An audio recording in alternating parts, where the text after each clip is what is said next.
Leitura do livro A História de um Anjo, A Vida nos Mundos Invisíveis, de Roger Bottini Paranhos. Obra mediúnica orientada pelo Espírito Hermes. Sexta edição, 2007, Editora do Conhecimento. Capítulo 23. Com o poder da fé. 3 semanas depois, estávamos entrando novamente na casa espírita Ceareiros do Bem. Seguíamos Sebastião, que estava retornando de Salvador em companhia da nora e do pequeno netinho. O menino ainda estava chocado com a horrível cena da morte do pai por overdose de drogas. Apesar do estado de choque do menino, percebia a sua imensa pureza e o brilho de sua alma, tão incomum naquele período de final dos tempos. O irmão Hermes então disse-me: "Este é mais um dos enviados para auxiliar Gabriel na grande missão. Vê como são belíssimos os desígnios de Deus?" Concordei plenamente com Hermes. Através das linhas do destino, Jesus ia alicerçando a grande obra de Gabriel. Entramos no grande salão. Étel estava sentada ao lado de Raquel, que em sua cadeira de rodas estava mais bela do que nunca. A jovem moça conversava alegremente com Étel, demonstrando sua fé e sua determinação para auxiliar na divulgação espírita. Apesar de frágil na forma física, aquela menina era uma guerreira. Jamais esmorecia ante as dificuldades. Gabriel estava brincando alegremente com as crianças. Ao ver Sebastião, a nora e o neto, o anjo correu até o amigo e o abraçou, dizendo: "Que saudades, Bastião! Fico feliz em revê-lo. E quem é este menino lindo?" A criança jogou-se nos braços de Gabriel, despertando automaticamente do estado de choque em que estava envolvido. Sua mãe, Eliana, impressionou-se com a reação do filho, que estava realizando sessões psiquiátricas desde a morte do pai, sem nenhum resultado positivo. Enquanto Sebastião apresentava sua nora, o menino ficou pendurado na perna de Gabriel. Parecia que o menino não queria perder o tesouro que havia encontrado. Inconscientemente, aquele pequeno anjo havia encontrado o motivo de sua reencarnação, estabelecer em seu coração as ideias de Gabriel para divulgá-las ao mundo. Logo mais, o menino já estava brincando com as outras crianças, demonstrando estar recuperado do forte trauma. Mais um dos incontáveis milagres do anjo de Deus. Faltavam 5 minutos para iniciar a reunião, quando Sebastião disse a Gabriel: "Meu filho, eu preciso muito falar contigo. Eu tenho um grande peso em minha consciência e preciso revelá-lo. Eu sinto que traí você ocultando meu passado." "Calma, Bastião. Nunca tivestes obrigação alguma para comigo. Tu tens obrigação para com Deus e Jesus. Se no templo do teu coração revelasse a Deus o motivo de tua angústia, pedindo-lhe perdão e te predispondo à correção, já estás em plena paz contigo e com Deus. Quanto a mim, ficarei muito feliz em te ouvir, mas amanhã à tarde, após o meu plantão no hospital, eu irei até sua casa. Mas agora, vamos, pois está na hora de iniciarmos os trabalhos." Enquanto Sebastião e a nora procuravam um local para sentar, o pequeno Renato enfileirava-se junto com os outros meninos aos pés de Gabriel. Encerrada a oração de abertura, Gabriel abriu o Evangelho segundo o Espiritismo, no capítulo 24. "Não coloqueis a candeia sob o alqueire." Não se acende uma candeia para colocá-la sob o alqueire, mas se a coloca sobre o candeeiro, a fim de que ela clareie todos aqueles que estão na casa. Gabriel, olhando para o público, disse então: "Este é um dos mais importantes ensinamentos do Evangelho e um dos mais incompreendidos, devido à dificuldade de entendimento das palavras aqui mencionadas. Não coloqueis a candeia sob o alqueire." Hoje em dia, é pouco comum a utilização destes termos, dificultando, portanto, o entendimento das palavras iluminadas do Cristo. Mas vamos colocá-las em uma linguagem atual, para termos um bom entendimento.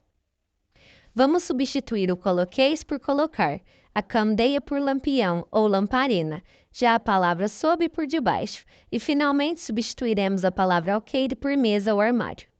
A frase, então, em uma linguagem moderna ficaria: "Não colocar o lampião debaixo da mesa." Ou seja, Jesus nos alerta para que não venhamos a esconder a luz que nos ilumina. E que luz seria essa? a luz espiritual, meus irmãos. Todos nós que já possuímos uma compreensão das verdades divinas, não podemos esconder a luz. Não devemos colocar a luz embaixo da mesa, e sim em cima dela, para podermos iluminar a todos que nos rodeiam. Irmãos, nós temos que procurar divulgar as verdades espirituais para que nossos irmãos possam libertar-se das trevas, que é a ignorância espiritual. Este convite torna-se mais importante na atualidade, onde já estamos de posse dos conhecimentos da doutrina espírita, que abre um novo mundo de conhecimentos espirituais ao homem comum. Quantos irmãos teriam outra sorte em suas vidas se tivessem conhecimento da doutrina kardecista?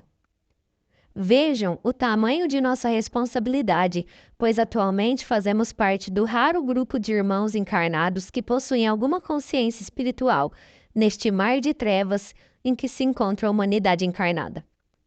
Os espíritos nos relatam, através de conceituada literatura, sobre a importância da divulgação da doutrina cristã entre os homens, pois, através da educação convencional, a humanidade cresce no campo tecnológico, mas é por meio da educação espiritual que nós conquistamos o maior dos patrimônios deste mundo criado por Deus, a boa conduta moral. E é somente através deste patrimônio divino que cabe às religiões fornecer que poderemos construir um mundo mais humano e mais justo.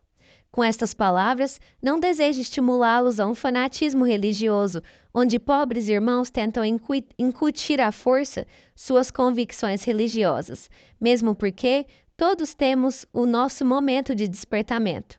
A tarefa do verdadeiro cristão está no esclarecimento sincero e amoroso, buscando a conscientização dos irmãos afastados da luz, afastando de si sempre a ideia de prepotência, de imposição e de condenação para aqueles que não aceitam o caminho traçado pelo Cristo. Aquele que realmente ama seu semelhante e deseja colocar a luz sobre a mesa para iluminar a todos, demonstra em suas atitudes e em seu coração o ideal que prega, assim como Jesus que retornou à pátria espiritual, perdoando e amando como sempre ensinou em toda sua iluminada vida física. Gabriel, abençoando a todos com seu fraterno olhar, aguardou a participação do público que já estava acostumado a tomar parte do banquete de luz promovido pelo anjo celestial. Gabriel, disse o Senhor, concordo contigo, mas como fazer com algumas pessoas que sabemos que irão ridicularizar os nossos conselhos e dirão que a doutrina espírita é coisa de sentimentalistas alienados?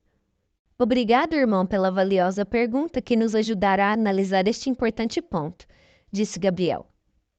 Devemos sempre perdoar e compreender as limitações desses irmãos que ridicularizam a nossa fé e lembrar que eles são crianças que ainda ignoram o que a alma do homem espiritualizado já conhece há muito tempo. Se os nossos filhos nos dissessem que não querem ir à escola, pois acham as aulas chatas, que isso não lhes interessa, por acaso nós nos resignaríamos com essa atitude dos infantes, aceitando a insensatez da ingênua criança? Gabriel aguardou alguns segundos para que o público assimilasse a comparação. Claro que não. Devemos cercear o livre-arbítrio deste irmão que foge da luz, mas temos o compromisso divino de mostrar-lhe a nossa crença, permitindo-lhe um campo maior de análise do que o restrito universo em que ele vive, para que ele venha, através do conhecimento de nossa argumentação, decidir por si só qual o caminho deseja seguir. À medida que Gabriel dissertava ao público sobre a questão da divulgação espírita, eu pensava nos fanáticos que gritam e ameaçam em nome de suas crenças. Pensei nos pobres irmãos que condenam e desprezam seus semelhantes, embasando-se nas profecias apocalípticas. Quanta ignorância! Se a doutrina de Jesus é de amor e fraternidade, como pode um suposto pastor ou um padre tratar seus fiéis com gritarias e ameaças? Agora eu via Gabriel com imenso amor, falar das coisas de Deus sem fanatismo, mas lembrando ao público da seriedade que o trabalho de divulgação do cristianismo redivivo exige. O anjo de Deus demonstrava a verdadeira personificação dos ensinamentos de Jesus, longe da prepotência, da arrogância e das atitudes raivosas. Ele parecia o próprio Jesus falando. ao povo. E eu posso falar disso com segurança, pois recebi a bênção de ouvir as sublimes verdades dos lábios do próprio Mestre dos Mestres. Gabriel, todo iluminado pela luz de Danúbio e de uma imensa assessoria de irmãos iluminados, continuou irradiando paz por todo o grande salão. Através das obras mediúnicas recebidas por Chico Xavier, foi-nos possível conhecer um fato relatado pelo irmão X na obra Cartas e Crônicas, que muito nos esclarece sobre este assunto. Neste livro, o nobre escritor brasileiro narra a história de dois grandes amigos, Fonseca e Mota. Os dois eram advogados e vizinhos e compartilhavam grande parte do dia, tanto no trabalho como no lazer. Mota era espírita convicto, dedicava-se com afinco à busca do conhecimento espiritual.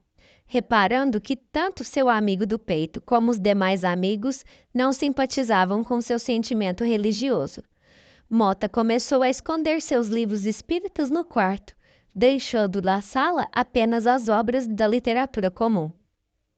Os anos foram se passando e Mota tornava-se cada dia mais convicto da seguinte tese: religião é uma questão particular e cada um deve descobri-la por si só, sem a interferência ou aconselhamento alheio. O espírito oculto crescia em sabedoria e em bem viver, enquanto Fonseca, seu melhor amigo, resvalava nos problemas do dia a dia, problemas de ordem conjugal, diferenças com seu filho, deslizes no campo da honradez e nos caminhos do respeito aos semelhantes. Longe de uma linha filosófica elevada, como é a doutrina espírita, ano após ano Fonseca foi entrando em decadência moral, até que certo dia veio a desencarnar prematuramente. Mota, sentindo a grande saudade que lhe dilacerava o coração e ciente da possibilidade da comunicação entre os encarnados e desencarnados, certa noite orou antes de dormir, pedindo à espiritualidade a oportunidade de encontrar o amigo de tantos anos durante o sono. Após o repouso do corpo físico, chegou até o quarto de Mota, uma equipe de amigos espirituais encarregados de atender ao seu pedido.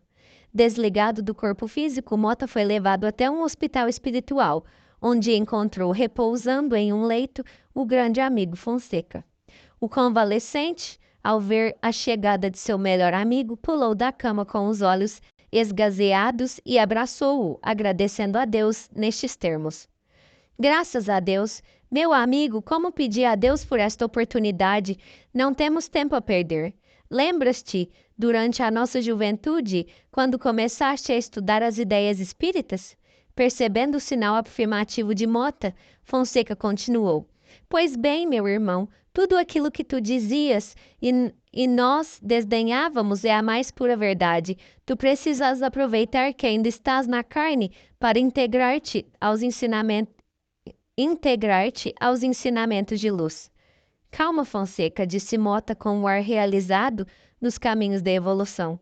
Eu sempre acreditei na vida após a morte, desde aquela época, mas percebendo que tu e os nossos amigos desdenhavam as glórias imortais, resolvi seguir o caminho por mim mesmo, em consórcio com os irmãos de doutrina que sempre tive. Lembras-te dos compromissos que eu tinha às terças e às quintas? Pois bem, eram na casa espírita que eu convidei vocês a frequentar há 30 anos atrás. Com um olhar apavorado, Fonseca perguntou-lhe: quer dizer então que tu sempre soubestes das teorias sobre a reencarnação do espírito? A todas as perguntas, Mota respondia afirmativamente, com um ar alegre. Sabias também dos compromissos espirituais que todos temos com nossos familiares, muitas vezes frutos de tragédias de encarnações passadas? Tu sabias que os problemas dos vícios de meu filho poderiam ser resultado de obsessões espirituais violentas e que eu e minha esposa, escravizados pelos desejos materiais, perdemos a harmonia familiar por pura estupidez, bastando-nos estarmos integrados ao Evangelho do Cristo para termos uma vida feliz e em paz? Percebendo que Mota respondia afirmativamente a todas as suas perguntas, Fonseca começou a gritar enlouquecido no quarto em que estava convalescendo: sai daqui, seu impostor, seu mentiroso! Tu não és meu amigo. Tu não és o meu amigo Mota, pois ele não sabia de nada disto que tu afirmas saber. Durante todos estes anos, ele nunca afirmou saber algo sobre as verdades espirituais. Mota era tão ignorante sobre este assunto quanto eu, e ele era meu melhor amigo. Se ele soubesse disto que tu afirmas saber, ele jamais me deixaria morrer em total ignorância espiritual.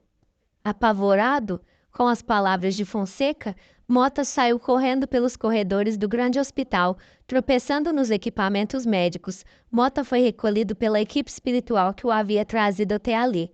Durante o trajeto de volta, o espírita oculto ainda ouvia os gritos desesperados de seu amigo, lembrando-lhe que todo o seu zelo com a sua crença havia acarretado grandes tragédias para a vida do amigo, que com certeza lhe ouviria as palavras espirituais após conhecê-las. Mota sempre esteve mais preocupado em não ser humilhado pelos amigos do que permitir-lhes liberdade de escolha no campo religioso. Religado ao corpo físico pelos técnicos espirituais, Mota deu um grande salto na cama, sendo acordado por terrível pesadelo. Levantou-se suando da cama, relembrando os sucessos da noite. Em estado de choque, ele abriu a janela de seu quarto e do alto do apartamento contemplou a cidade que dormia às 4 horas da madrugada e pensou: quantas pessoas estão na mesma situação de Fonseca, devido aos que escondem a luz debaixo da mesa, como eu. Não coloqueis a candeia sobre o alqueire, disse-nos o mestre. Após narrar este importante fato verídico, Gabriel disse ao público: vejam, irmãos, como é importante falarmos sobre os ensinamentos espíritas que renovam a doutrina cristã. Os nossos familiares e amigos precisam ter a opção de escolha. Nós devemos sempre nos colocar como o porto seguro, esperando o navio perdido nas tormentas do mar. Nós temos que mostrar a todos que nos cercam que somos espíritas e que conhecemos modestamente os caminhos da vida criada por Deus, através dos ensinamentos dos espíritos de luz. Jamais devemos impor nossas ideias e nos tornarmos fanáticos que só falam em religião, mas também não podemos esconder a luz. Quando o momento exigir nossa intervenção com as palavras cristãs, nós não podemos ocultá-las, arranjando mil desculpas, como se tivéssemos vergonhas das ideias imortais que sabemos ser a única forma de redimir a humanidade de todas as suas iniquidades. Ademais, escondendo a luz espírita, nós estamos dando espaço para fanáticos religiosos envolverem os fiéis despreparados com suas falsas promessas. Analisem a história que acabamos de narrar. Não seria melhor que Mota mostrasse aos amigos a sua crença religiosa? Ele resolveu esconder a verdade divina por vergonha das chacotas de que seria vítima. Mas se ele mostrasse claramente que era espírita, provavelmente Fonseca recorreria a ele nos momentos de aflição pelos quais passou, encontrando a luz sem nenhuma imposição prematura. Analisando os conceitos de luz, Fonseca resolveria seus dilemas familiares com mais acerto e ingressaria no mundo maior em paz. Meus amigos, nós precisamos aprender que entendimento religioso não é só assunto para padres ou carolas, ou então assuntos de santos. O conhecimento cristão deve ser instrumento de todos nós, libertando-nos de nossas fraquezas e vícios, tanto do corpo como do espírito. Chegará em breve o dia em que não necessitaremos mais apelar para líderes religiosos, pois todos os homens terão a sua consciência espiritual. Jesus nos disse em sua passagem pela terra: conhecereis a verdade e a verdade vos libertará. Este é o caminho para a verdadeira felicidade, e só consegue encontrar este caminho aquele que empenha-se em conhecer-se e conhecer a Deus. Com um olhar meigo e compreensivo, Gabriel ergueu suas mãos aos céus e disse ao público com um brilho nos olhos verdes que mais pareciam esmeraldas: irmãos, quantas dádivas recebemos do Pai! Por quantas dificuldades passamos e Ele sempre ouve o nosso apelo, amparando segundo o nosso merecimento as nossas dores. E o que Ele nos pede? Apenas que vivamos conforme suas leis de amor e de justiça, para que um dia possamos habitar o seu grande reino de luz. Ele pede-nos também um pouco de auxílio em sua obra para a redenção da humanidade. Ele pede aos poucos que encontraram a luz que mostrem-na para que todos a vejam. O Criador, através de Jesus, pede-nos apenas que nos mostrem aquilo que recebemos com amor, através de sua infinita misericórdia. O Divino Mestre pediu-nos e ainda nos pede que coloquemos a nossa luz em um local visível a todos, para que todos possam tomar conhecimento dela e assim possam encontrá-la dentro de seus próprios corações, pois o Mestre nos disse que o nosso tempo está dentro de nossos corações. Portanto, basta que o encontremos. Encerradas estas palavras, Gabriel agradeceu ao público e convidou todos à oração de encerramento da reunião daquela noite. Após o encerramento dos trabalhos, Gabriel recebeu todos do público e os abençoou. No auge de seus 23 anos, o anjo de Deus era tratado pelos frequentadores da casa espírita como um nobre sábio e um grande santo. Naquela noite, eu vi um brilho diferente no olhar de Gabriel. Danúbio e uma imensa falange de espíritos pareciam estar realizando grandes atividades no plano espiritual. Aquela com certeza não era uma noite comum. O anjo, após atender a todos, foi até Carolina e Raquel, que apesar de se conhecerem há apenas 3 semanas, já estavam muito amigas, devido aos laços eternos que ligam as almas afins por toda a eternidade. Ao sentar-se ao lado das meninas, Gabriel ouviu de Raquel as seguintes palavras: Gabriel, como é importante este ensinamento desta noite! Nós temos um grande compromisso de divulgação da doutrina espírita. Que Jesus continue dando-me força para que eu possa, dentro de minhas limitações, colaborar no que for possível. Com certeza, ele te dará, minha amiga, disse Carolina. Sim, disse Gabriel. Quanto trabalho temos pela frente! A humanidade está cada vez mais afastada de Deus, como foi profetizado pelos grandes sábios. São poucos os que procuram as religiões por verdadeira fé. A grande maioria procura somente solucionar seus problemas do dia a dia, desprezando a busca da reforma interior, que é o verdadeiro caminho para Deus. Com lágrimas nos olhos, Raquel, que estava com 20 anos, disse: Sim, há muito trabalho a realizar em nome de Jesus. E quantas pessoas em plena capacidade física desprezam a dádiva divina de ter um corpo saudável, com vícios e atitudes inferiores? Quantas pessoas deformam-se nas estradas apenas para chegar 1 minuto mais cedo ou devido à embriaguez? Vocês sabem que eu não estou reclamando da minha condição, pois eu sei que Deus é sábio em seus planos e resoluções, mas eu fico tão triste por ver este grande desperdício de vitalidade. Se Deus me abençoasse com a capacidade de andar, eu iria gastar solas e mais solas de sapatos para levar a todos os ensinamentos do Divino Mestre. Todos riram da última afirmação de Raquel, enquanto Carolina enaltecia os trabalhos artísticos de Raquel, lembrando-lhe que Deus nos limita em determinadas áreas, mas nos fortalece em outras. Gabriel ficou meditativo. Eu e o irmão Hermes ficamos observando a alucinante preparação que o ambiente estava recebendo por parte dos espíritos iluminados.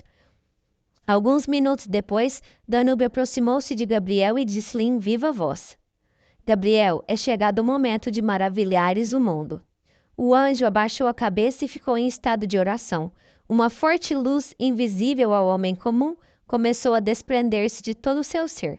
Enquanto Gabriel orava, ele apareceu do nada. Do nada para mim, provavelmente ele estava em outra frequência vibratória, a qual eu não conseguia perceber. Jesus aproximou-se do anjo. Ao contato das 2 auras diamantinas, sentimos todos uma grande paz e bem-estar. O mestre disse então a Gabriel: Gabriel, meu filho, eu estou aqui contigo para a grande realização. Tem fé e não te esqueças de que aquele que acredita em mim tem o poder para remover montanhas. Gabriel ergueu a cabeça e viu ao seu lado o Divino Mestre. Através da mediunidade da vidência, o anjo rompeu todos os estágios dimensionais até chegar à elevada faixa vibratória de Jesus, e assim pôde contemplá-lo com sua esplendorosa beleza. Após ouvir aquelas palavras de Jesus e fitá-lo, Gabriel, com os olhos marejados de lágrimas, aproximou-se de Raquel e segurou suas mãos. Ajoelhado à frente da jovem e sob os olhares de todos, Gabriel perguntou-lhe: Raquel, tu desejas realmente trabalhar com afinco nas obras de Deus, caso possa andar? A menina, que acreditava há muito no poder de Gabriel, disse-lhe convicta: Sim, assim eu o farei. Como o farei se Jesus não me se Jesus não me der essa bênção, pois sinto que o motivo de meu viver está em seguir os teus abençoados passos. Gabriel, então, levantou-se e afastou-se a uma distância de 2 passos da menina. E para o espanto geral, disse-lhe com os braços estendidos para ela, aguardando-lhe os primeiros passos: Raquel, levanta-te e anda. Naquele instante, Gabriel estava mediunizado pelo próprio Cristo, recebendo diretamente dele o poder curador instantâneo. O anjo de Deus estava sendo auxiliado pelo próprio Espírito Santo. Eu, o irmão Hermes e a espiritualidade presente observamos impressionados a poderosa descarga energética que Raquel recebeu. A energia cristalina invadiu todo o corpo da menina, excitando os centros nervosos de todo o seu organismo. Aos olhos de um leigo, parecia que ela estava recebendo uma grande descarga elétrica, gerando fios de luz que variavam do azul celeste ao branco imaculado.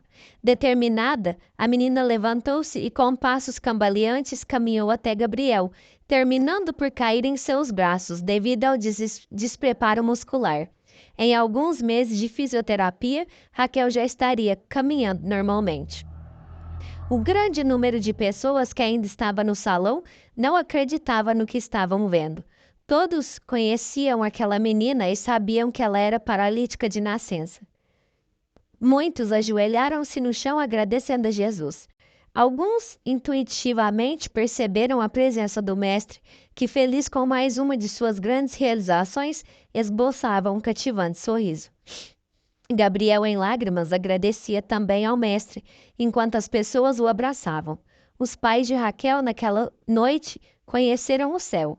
Enquanto isso, Raquel, sentada em sua cadeira de rodas, mostrava a todos os movimentos débeis, mas convictos de suas pernas. Sebastião e sua nora estavam boquiabertos.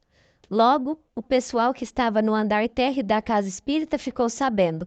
Até mesmo as pessoas que já estavam se retirando da casa retornaram impressionadas com a notícia que ouviram, mas que não conseguiam acreditar sem ver com os próprios olhos. Em meio à imensa festa, percebi nos olhos de Jesus a sua imensa satisfação e a sua ilimitada fé nos homens. Mesmo recebendo há 2000 anos apenas desprezo por grande parte da humanidade, o sublime Messias não desacreditava no amadurecimento de seus irmãos menores. Parecia que aquele momento era uma novidade para quem há milênios realizava grandes proezas. Abraçando então a Danúbio e aos outros colaboradores, Jesus despediu-se de todos, e antes de partir para o seu reino de glória, passou sua iluminada mão nos cabelos do jovem Gabriel, que recebeu o carinho com lágrimas nos olhos. Jesus sabia o quão difícil seria a sua jornada daquele momento em diante. O mestre sabia disso com conhecimento de causa, pois havia vivido estes mesmos momentos há 2000 anos atrás. O público comemorava alegremente o milagre. Gabriel também estava feliz, pois o planejamento do mundo espiritual estava transcorrendo com invulgar precisão. Além da alegria, o anjo demonstrava em seu semblante certa tristeza, pois ele sabia que aquele milagre atrairia uma multidão de pessoas que ele deveria educar com as bênçãos do cristianismo, segundo os moldes do terceiro milênio, mas que muitas destas mesmas pessoas o procurariam apenas com o desejo da cura do corpo, desprezando a inadiável cura do espírito.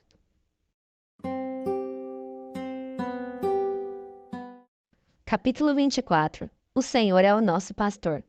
No dia seguinte, ao final da tarde, seguimos Gabriel até a casa de Sebastião. O dia havia sido quente, nos 2 sentidos. Além do grande calor, naquele dia não se falou de outra coisa na cidade inteira, que não fosse sobre o milagre que Gabriel havia realizado na noite anterior.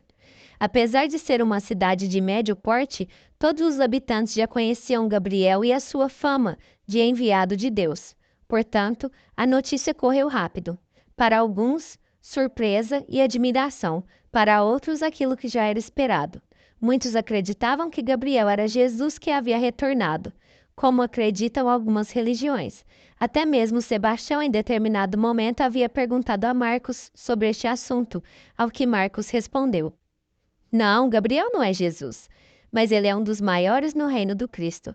Algumas religiões acreditam na volta de Jesus na carne, mas isso é impossível, porque Jesus já alcançou um grau de elevação espiritual que tornaria extremamente complicado seu regresso à carne. Há 2000 anos, quando ele esteve no plano físico, já foram tomadas incríveis providências para sua encarnação. Imagine agora que seu espírito glorioso avançou mais na contínua evolução espiritual, a que todos estamos sujeitos. Jesus voltará sim, mas não pelo meio físico, mas por intermédio do Espírito. Neste final dos tempos, ele vibrará mais forte nos corações de boa vontade, iluminando aqueles que desejam ficar à direita do Cristo. Quando Gabriel chegou à porta da casa de Sebastião, observamos a grande formação de nuvens sobre nossas cabeças. Em breves minutos teríamos chuva, graças a Deus, pois aquele início de verão estava insuportável. O anjo foi recebido com beijos e abraços pelos três: Sebastião, Eliana e o pequeno Renato. Os três estavam ansiosos pela chegada de Gabriel. Eliana, que o conhecia há algumas horas, estava fascinada pela luz e a beleza de Gabriel. Desiludida no amor devido a um marido bêbado e drogado, ela sentia imenso bem-estar com a presença daquele jovem que contrariava todas as tendências inferiores da juventude moderna. Todos se sentamos. Sebastião, emocionado, falou-lhe do que viu pela cidade. Contou-lhe sobre os comentários de todos a respeito de seu milagre. Gabriel apenas sorria, enquanto Sebastião gesticulava alucinadamente para contar o que ouvira nos locais em que havia passado. Gabriel, o padre Antenor, chegou a chorar quando ficou sabendo do teu glorioso feito. Ele apenas lamentou pelo milagre não ter ocorrido na igreja, onde ele poderia participar do maravilhoso momento. Fico feliz por termos o padre Antenor em nossa paróquia. Ele é um homem iluminado. Mas, Bastião, o glorioso feito não é meu, e sim de Jesus. Não esqueças disso. Somos apenas instrumento para a glória divina. Sebastião passou a mão na cabeça de Gabriel, brincando com o anjo, que dava incríveis mostras de humildade. Os três então ficaram por mais alguns momentos conversando sobre os acontecimentos do dia. Com o neto no colo, Sebastião narrou o assédio que Ana Maria, a mãe de Gabriel, sofreram na igreja. Muitos fiéis queriam a atenção de Ana Maria para obter graça indiretamente de Gabriel. O anjo percebeu que sua mãe sofreria também as constantes importunações de que ele seria vítima. Isso é uma pena, Bastião, pois não sou eu quem realiza os milagres, mas Jesus por meu intermédio. Se a pessoa não possuir o merecimento, eu nada poderei fazer.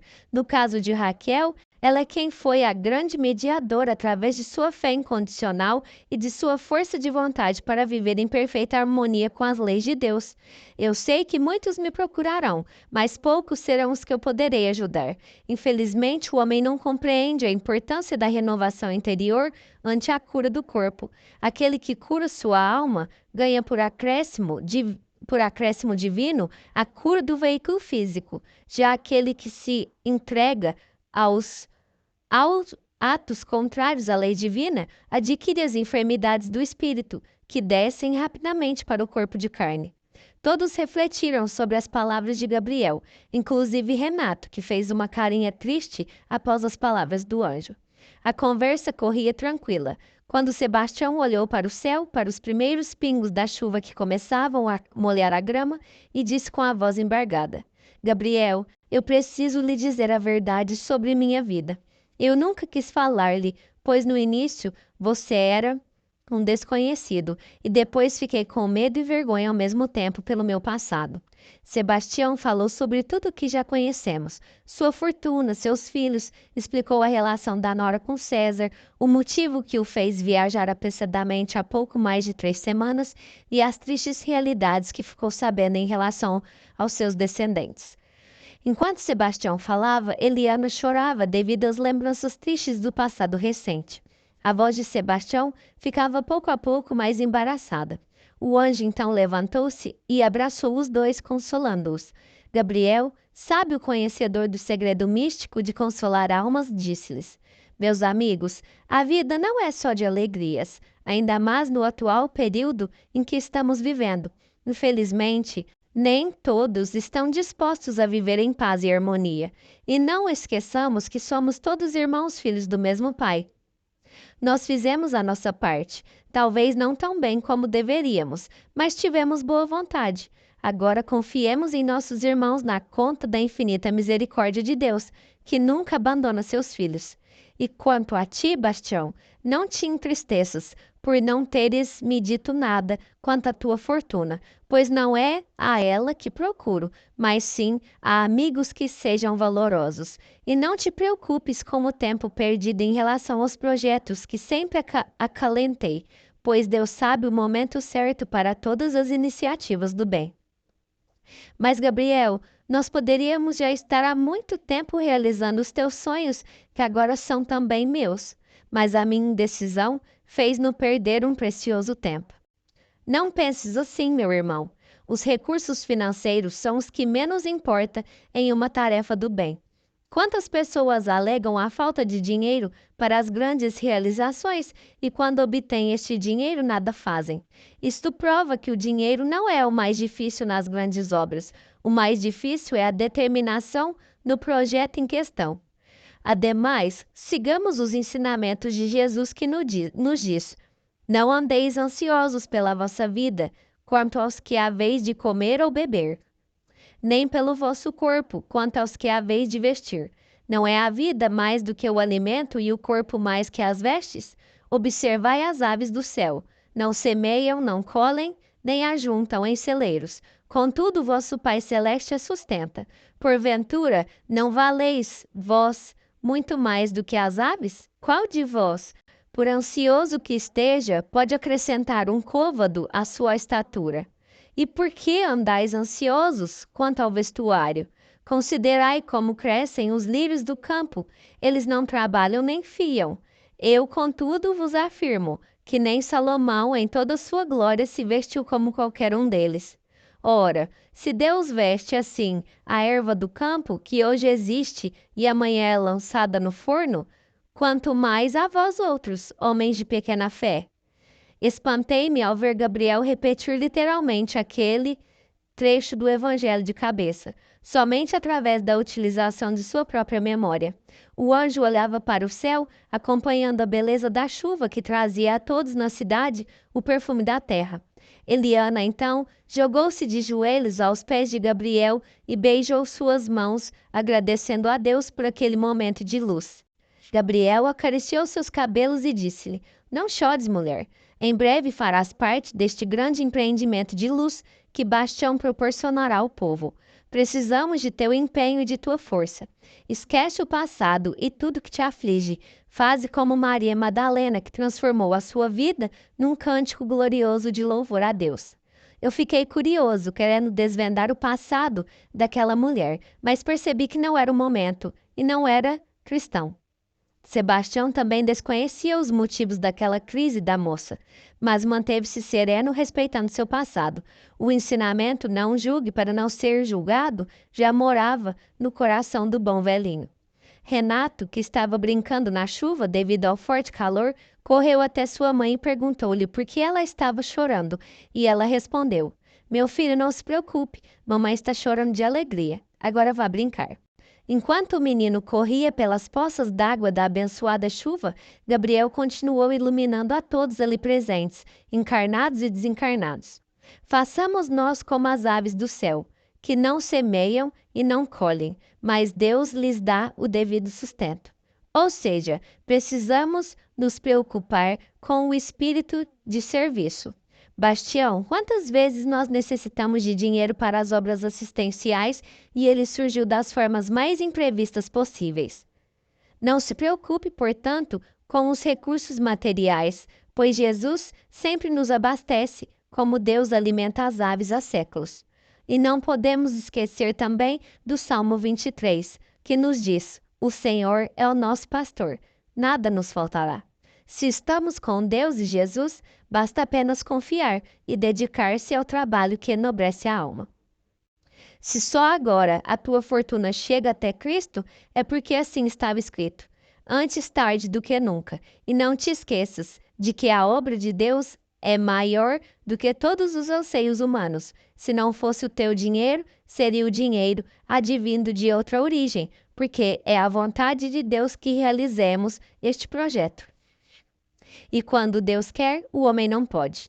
Portanto, meu irmão, sossega teu coração, porque Deus espera de ti muito empenho. A tua fortuna é só um pequeno acréscimo de tua participação. Sebastião ficou mais tranquilo. Eu percebi que ele agora respirava aliviado, como se estivesse livre de enorme fardo que lhe pesava nos ombros. Todos ficamos envolvidos pela beleza da chuva que caía, docemente, sobre as árvores e as calçadas da rua. Com certeza Renata era o mais feliz, pois em sua espontânea infância desfrutava das alegrias de um bom e refrescante banho de chuva. Após aquela tarde, Sebastião, Gabriel, Étel, Marcos, Mariana, Ana Maria, Dr. Rossi, Eliana e todos aqueles que simpatizavam com os projetos de Gabriel, tanto do hospital como da casa espírita ou da igreja, começaram a trabalhar na criação de um grande hospital de assistência física e espiritual. Gabriel, obtendo o diploma de medicina, começou a dirigir o Hospital Santa Cecília, que foi comprado da União com parte da fortuna de Sebastião. A casa espírita e a igreja sofreram grandes remodelações, construindo-se novas dependências para auxílio aos necessitados e para a divulgação do cristianismo. No hospital foram implantadas novas técnicas de atendimento, sendo demitidos os médicos frios e calculistas e integrando a equipe profissionais que dedicavam-se à profissão por ideal. Foram criadas áreas para a realização de palestras para os doentes em condições de serem deslocados. Os casos mais graves eram acompanhados por enfermeiros que velavam ao pé da cama, lendo páginas espíritas previamente selecionadas e sempre o Evangelho de Cristo. Foi implantado no Hospital Santa Cecília o tratamento de cromoterapia e de passes terapêuticos. Enormes filas formavam-se à frente do hospital para receber o salutar atendimento cristão. Observamos algumas vezes os médicos realizando orações de mãos dadas, pedindo auxílio a médicos desencarnados e a Jesus para a realização de difíceis intervenções cirúrgicas. Enquanto os hospitais tradicionais quebravam devido ao descaso do governo, o Hospital Santa Cecília crescia dia a dia, amparado por doações e campanhas de arrecadação realizadas pelo hospital. Vendo o dinheiro empregado em prol da comunidade, todos os pedidos de ajuda do hospital eram atendidos pelo povo. As iniciativas de Gabriel tornaram-se um modelo copiado pelos outros enviados que desceram à terra com o anjo divino e que estavam localizados em diversas localidades do planeta. Quanto à casa espírita, ela foi ampliada e modernizada, criando-se novas filiais em outros bairros da cidade. O grande aumento de adeptos da doutrina espírita fez com que a Casa Ceareiros do Bem não comportasse mais o grande público que procurava aquela casa de Deus. Gabriel agora realizava palestras esporádicas devido ao grande assédio do público, que chegava a ficar de fora da casa, onde eram colocados alto-falantes para que o público externo pudesse ouvir as palavras do anjo. Com a ampliação da casa e a construção de filiais, resolveu-se relativamente o problema, mas a lotação da casa ainda era impressionante. Quando algumas pessoas descobriam a intenção de Gabriel ir à noite realizar alguma palestra ou participar da missa da igreja São Francisco de Assis, então não havia nenhuma condição de acomodar aquele mar de gente que invadia as casas de Deus. Até mesmo na realização de palestras por parte de outros trabalhadores da casa espírita, inclusive Marcos, que também era muito querido pelo público, a casa ficava completamente lotada. Na igreja, todas as obras de melhoria e investimentos iniciais para obras assistenciais foram assumidas pela fortuna de Sebastião. A grande atividade da Igreja São Francisco de Assis, que sempre foi um exemplo de trabalho cristão, cativou muitos fiéis, resgatando aqueles que haviam abandonado a igreja. Aos poucos, os dois casais, Étel e Gabriel, Marcos e Mariana, mudaram a ideologia da juventude moderna através de um viver saudável, justo e honesto. Os anjos começaram a tornar-se exemplo de bem viver, longe dos preconceitos, dos vícios e das visões fanáticas de alguns religiosos. Os 4 anjos cativavam os jovens, exigindo-lhes apenas uma conduta cristã. Apesar de estarmos passando por um período apocalíptico, onde o mal está fortemente estruturado, Gabriel e seus amigos conseguiam reverter a situação criando o céu na terra. Muitos ataques o anjo sofreu, principalmente de alguns representantes da esquerda do Cristo, que estavam infiltrados na Igreja Católica. Apesar de existirem muitos irmãos de boa vontade na estrutura da Igreja, a força destrutiva do grupo de exilados do clero trouxe muitas dificuldades para Gabriel. Essas criaturas preconceituosas insistiam em boicotar o projeto de união das doutrinas cristãs criado por Gabriel. Mas logo o processo foi se revertendo. Os infelizes irmãos que boicotavam o plano divino foram morrendo um a um, e em substituição a eles foram assumindo espíritos da direita do Cristo, que renovaram a estrutura eclesiástica. Fortes ataques surgiram também por parte dos materialistas, que, mesmo vendo a grande obra de assistência ao próximo, atacavam as ideias de Gabriel, chamando-o de fanático e louco.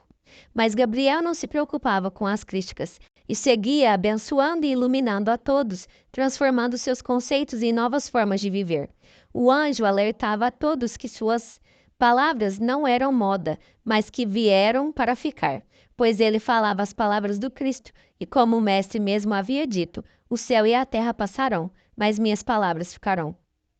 Em poucos anos, toda a fortuna de Sebastião já estava investida nos grandes centros sociais construídos em toda a região, auxiliando até mesmo irmãos que viviam em regiões vizinhas. Novas frentes eram abertas em outras regiões do país, por irmãos de boa vontade que visitavam Gabriel e alistavam-se para o serviço abençoado. Daquela época em diante, as obras seriam assistidas por iniciativas particulares e pelo próprio amparo das verbas públicas. Durante todo este período, Gabriel continuou pregando a palavra do Cristo e curando as enfermidades do corpo e do espírito.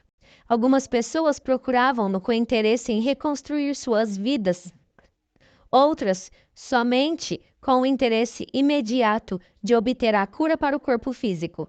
Alguns que não recebiam a cura instantânea de Gabriel chamavam-no de charlatão e curandeiro, mesmo ele não cobrando absolutamente nada dos que o procuravam. Eles não estavam prontos para receber a grande bênção. A doença lhes era um benéfico remédio para suas almas amargas. Certa noite, o jovem anjo chegou a receber um soco no rosto devido a não ter curado determinada pessoa. Irado por não receber o retorno que esperava, após longa viagem, o homem agrediu fisicamente Gabriel, chamando-o de mistificador e oportunista. Gabriel orava e pedia a Deus e a Jesus mais forças para levar sua missão adiante. Perdoava as atitudes inferiores daquele grande grupo que o procurava exclusivamente para curar enfermidades que eram uma grande bênção para aquelas revoltadas criaturas. A dor desperta as almas que não encontram a luz por seu próprio esforço. Abastecendo-se com o combustível divino que é a oração, Gabriel seguia firme junto com seus amigos no trabalho de preparação da humanidade para o terceiro milênio. Auxiliado pelos verdadeiros trabalhadores da doutrina espírita, da Igreja Católica e de outras religiões cristãs sinceras, o anjo transformou o país de forma serena e gradual. A sede por luz do povo brasileiro e sua inegável receptividade a novos conceitos religiosos facilitaram a realização do trabalho determinado pelas altas esferas espirituais. Alguns grupos de interesses tentavam prejudicar a missão de Gabriel, mas Jesus já havia determinado o início das reencarnações dos eleitos. Muitos da esquerda do Cristo ainda peregrinavam pelo plano material, mas estavam alheios e desorganizados para oferecer resistência às mudanças. Eles desejavam apenas desfrutar a vida, afastados de qualquer local de elevação espiritual. Inconscientemente, eles sabiam que seus dias na Terra estavam contados, portanto, tentavam viver alucinadamente como se o mundo fosse acabar em poucos dias. Para eles realmente iria. Aquele período, o ano 43 do início do plano de exílio, estava comprovando literalmente as profecias de João Evangelista no epílogo do livro do Apocalipse. O injusto faça ainda mais injustiças, o impuro pratique mais impurezas, mas o justo faça a justiça e o santo santifique-se ainda mais. Ou seja, Aquele que for da direita do Cristo ficará ainda mais à direita, e o que estiver à esquerda ficará ainda mais à esquerda. Enquanto os puros dedicavam-se com empenho à propagação do bem, os impuros afundavam-se escandalosamente no desregramento moral. Com o tempo, a cidade em que morava Gabriel tornou-se a meca da união das doutrinas cristãs.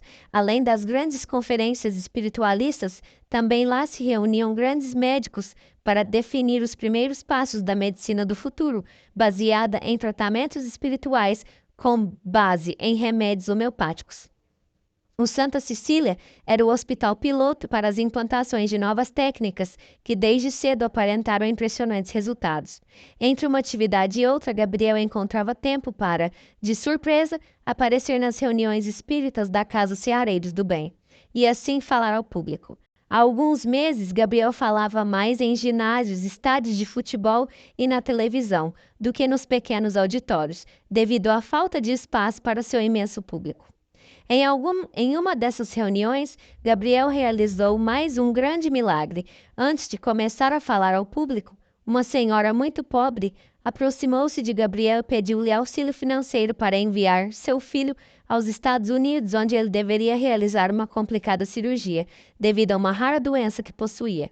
Naqueles dias, Gabriel e Sebastião já haviam gasto toda a fortuna dos projetos de infraestrutura básica do grande projeto, sem um centavo, apenas contando com o apoio de empresas, do governo e do povo em geral. O anjo arrecadava fundos para a manutenção da obra, que, segundo ele, estava nas mãos de Jesus. O anjo então disse à senhora: Minha irmã, não temos este grande valor que nos pede, mas tentarei arrecadar junto ao nosso caridoso povo. Eu falarei com a nossa comunidade e veremos o que podemos fazer.